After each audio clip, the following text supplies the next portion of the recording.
Hi everyone, it's me. So welcome to my office, also known as the kitchen table. Today we are talking about how to budget for living in England. Now, if you are thinking about moving to England or the UK, I think it's really helpful to get a budget set up before you go. If you're already here, it's really important to have a strong budget because as foreigners, we have less safety nets, if you will. And if you are neither of those types of people and you're still here, God bless you.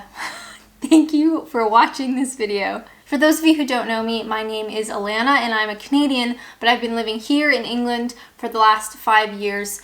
And you may not know this, but I love my budget.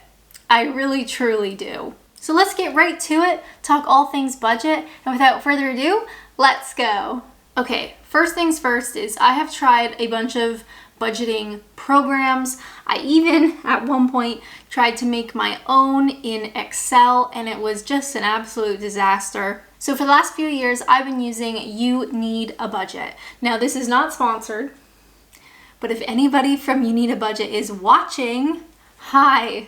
My name's Alanna and my emails are open. Now, You Need a Budget does cost money, but I honestly think it's worth it. I've been using it for years. Again, not sponsored, but I really do think it's worth it. So right now, if you pay upfront, it's $84 US, or you can pay per month, which is about $12 US. It is a US company, so it is in US dollars, which is kind of annoying, but honestly, I don't care. So I thought to get started, I would show you guys my actual budget categories, because I think if you are a potential expat or a new expat and you're not really sure where to start, you can literally just copy what I have, and then when you get more comfortable with having a budget, you can alter it a little bit to fit you a little bit better. But honestly, copy what I have. I don't care. Let's do this. So first things first, the most important category is home. So here is where I put all of my home related expenses. So that includes rent. I also have a category for bills. Now bills, I include everything. So that is council tax, water, electricity, internet. Is there any others? I just put them all together. If you want to have them separated, that's totally cool. I just couldn't be bothered, so I put all my bills together. Then I have mobile, which is pretty important, groceries, which I always spend too much money on.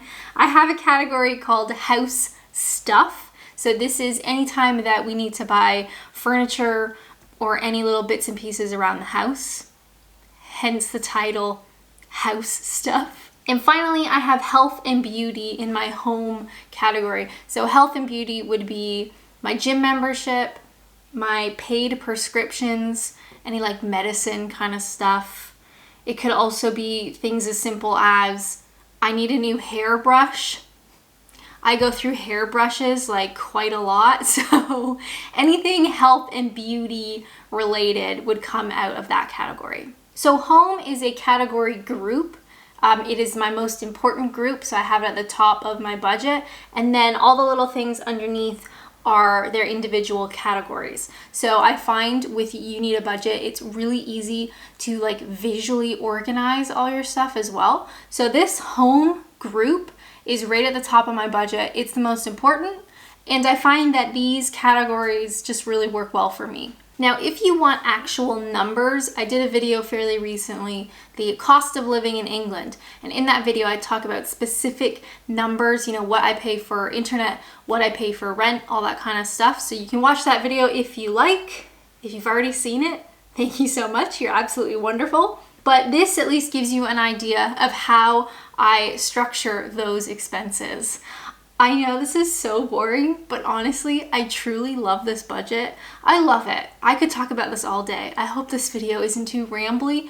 I'm really trying to rein it in. Anyway, next category group is savings. Now, if you are a short-term expat, it is not beneficial, I would say. Should I say I'm not a professional? I probably should say that. Okay. In my unprofessional advice, if you are a short-term expat, it is not wise to get yourself locked into any kind of like UK pension type deal or a lifetime ISA like I do, or any of those types of savings accounts where it is really specific on when you can take your money out or how you can take your money out, it's probably just really not worth it. It's not worth it. Now, if you are a long hauler immigrant like myself, you might be thinking about savings accounts, pension accounts, all that kind of fun stuff. I'm not a professional, but I do have a lifetime ISA and a pension account, so of course I need to budget for that as well. If you are a short-term expat, I'd still recommend having like a savings category in your budget, and you can put money into that category. Even though it's not leaving your bank account, at least you have some money kind of like grouped to the side. So if you ever needed that money, it is categorized as savings and you have immediate access to it rather than putting it into a specific savings type account.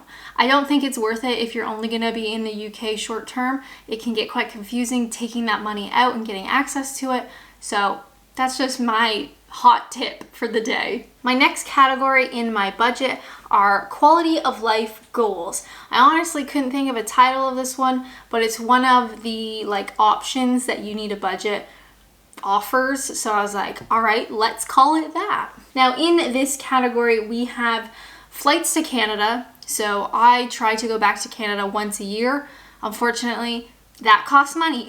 So I always have a category for flights to Canada specifically. So when I go back, I do have money that I can buy a plane ticket. Then I have entertainment. Entertainment is a little bit broad. Anything that I think could go under that category. That would be my unlimited Cineworld card would come out of that category. Any other sort of entertainment things. I don't really do a lot right now. So not a lot is happening in that category. I also have next holiday. So this category has been sitting in there for quite a long time. I don't know where I'm going, so I just put next holiday and hopefully it's someplace sunny. Now I also have a category for day trips. I like to separate these two. Next holiday is like, I'm gonna go abroad, I'm gonna see something crazy in a different country. Day trips, of course, are much smaller. They're local, just nearby stuff. Now I do still have a category group for a car. I used to have a car, I sold it. I haven't had a reason to buy a new one just yet, but I've kept this in my budget because I do have money in these categories and I am probably going to need a car again at some point. So I've just left it untouched, but this will include things like car tax, car insurance, wow, that is expensive, fuel, MOT, parking, repairs and maintenance, and of course the price of buying a car. I put new car in there. It's not going to be a new car. It's going to be a new used car. But owning a car in any country is super expensive and you never get your money back. So it kind of sucks, but if you need to do it, you need to do it. I've left these in my budget even though I don't have a car right now, but probably will do in the future. What a money pit, am I right? Hi, it's me. I am like dangerously close to the camera. Sorry if that freaked you out. This is the point of the video when I ask you very nicely if you could please subscribe. It really truly helps me out. If you don't feel like doing that, fine. Be that way. Could you give me a thumbs up at least? Or if you'd like to even go above and beyond, just a generic comment really truly helps me. It helps appease the YouTube gods and it costs nothing to do, so I'd really appreciate it. If you don't want to do any of that, again, that's totally fine, and I hope you like the rest of this video. Okay, one of my more fun categories is titled Just for Fun. Now, this includes a very important category, which is dining out and takeaways. I love to eat. We've talked about this before, all right? So sue me. You only live once, and I'm going to live a good life, all right? So I love dining out and takeaway. In this category, we also have clothing. We also have gifts and Christmas, which I find super helpful to budget for. So gifts as in anybody's birthday, I've got money in there, Mother's Day, any of that kind of stuff. And then of course, money for Christmas. Now, I don't know about you, but I, for one, love going to the pub and I love going to a little cafe. And that's why I budget for it. So I put pub and coffee together because it's not that expensive, especially now I'm not going that often. But I do like budgeting for this particular event because I love going to the pub and I love going to a cafe. And I like to be able to have money in that specific account, category, whatever, that I don't need to worry about it. And finally, we have miscellaneous. I don't even know if I've used that in quite a while. You know, for the miscellaneous things, I can't even give you an example, but I put it there just in case. Now, my budget also includes something that's probably not relevant to pretty much anybody watching, but I do have to spend money on adventures and naps, which is what you're watching. Hi. You've lasted this long in the video. That's so cool. Now, one of the really cool things about creating content online is that the UK government really wants my money. So each year I have to pay tax on all of the income I have earned from these YouTube videos, from Twitch, from Patreon. Patreon's really fun because the US government taxes me on that too, and then the UK taxes me on top. So I have to make sure that I have money set away to pay for taxes. I also put money away for expenses. So any things that I buy for videos or food or drink that I buy for videos or cooking videos or any of that kind of stuff, I budget for that as well. And some of the bigger items like a new laptop or a new camera, I'll make themselves. And then once I purchase that thing, if I do, then I will just close away, like hide that category rather than expenses. So a new laptop or a new camera is obviously very expensive, so it gets its own category. So I can make sure I have enough money for that individual item. Then once it's bought, I can hide it and move the rest of the money someplace else. Whereas expenses is more like smaller things. Now there's actually an issue with you need a budget in UK banks, but to be honest, it actually really works out in my favor. So normally with US and Canadian bank accounts, you can link them to you need a budget. So every time you spend something, it will like sync into your budget, but it can't do that for British banks, which you might think is really stupid, but I actually prefer it this way. So what I do is usually like once a week, I will sign into my bank account, I will pull up my budget, and I will manually add in my transactions. Now this might seem really stupid and annoying, but I find it is really helpful because it forces me to look at what I am spending. I find nowadays it is so easy to buy things and not even feel it. Like you don't even feel the money leaving your account. It just happens. I mean, contactless, I can pay for stuff with my phone. I can pay for stuff with my watch and you don't even think about it. So I find it's super helpful. Once a week, I sit down, I plug in my charges, my expenses from that week, and it really hammers home what I've spent and where I have spent it. Now, I don't want to get into like a point by point how you need a budget works. It's actually quite simple when you play around with it. So just as a really quick example, if I plug in, say, an old transaction to Asda, I'm saying it's groceries. I don't need a memo because it's pretty obvious what it is. And I'm going to plug in the amount that I spent. It's been cleared because it's in my account and we save it. So then when I go to my actual budget, I can see that my groceries is in the red by $26.78 because I don't have any money in that category. So I need at least $30 to cover that, but I don't have $30 in my budget. It's just an example. I don't have any money in this particular budget because I didn't want you guys to see my figures. But that's basically how it works. You plug in your transactions, you categorize them, and then on your main page, you can see what's in the red, what's in the green, and if you have to move stuff around, it's like really simple. I think it's pretty obvious why budgeting is important, but I think it is extra important for us immigrants.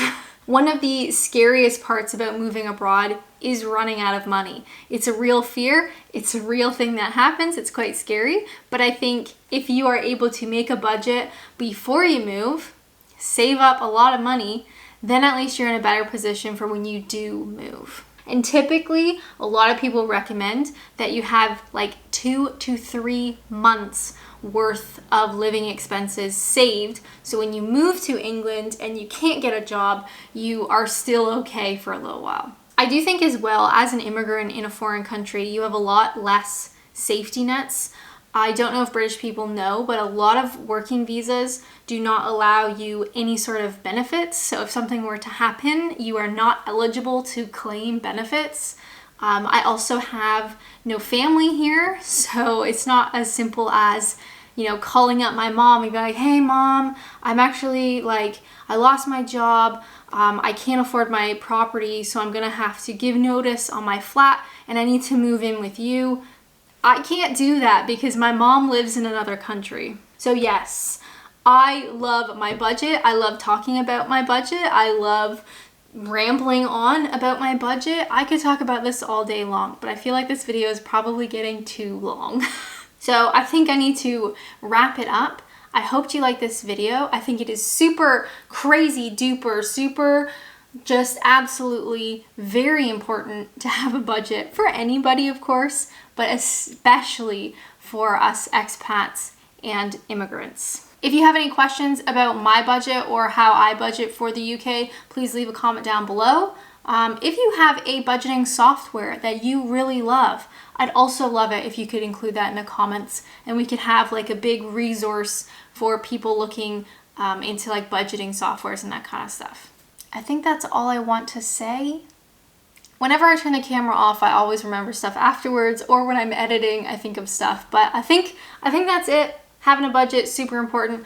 I personally love You Need a Budget, but if you guys have budgeting software that you would recommend, I'd love to hear about it. As always, thank you guys so much for watching, and until next time, bye!